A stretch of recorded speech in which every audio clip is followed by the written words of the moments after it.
श्रावणातील प्रत्येक दिवसाला एक वेगळे महत्त्व असते. श्रावणातील रविवारी केले जाणारे व्रत, या व्रताचे नाव आहे आदित्य राणूबाई व्रत.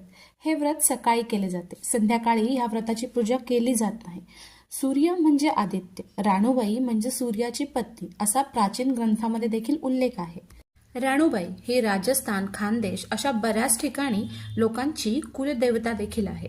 श्रावणात रविवारी या व्रताचे पालन केले जाते. काही ठिकाणी हे व्रत श्रावणाच्या पहिल्या रविवारी, तर काही ठिकाणी हे व्रत श्रावणाच्या प्रत्येक रविवारी केले जाते. ज्यांना शक्य असेल त्यांनी उपास करून सकाळी लवकर उठून सूर्याची पूजा करावी व राणूबाईची पूजा करावी. ज्यांना पूजा करणे शक्य नसेल त्यांनी मानस पूजा करावी. सूर्याची पूजा करून त्याला खिरीचे नैवेद्य दाखवले जाते.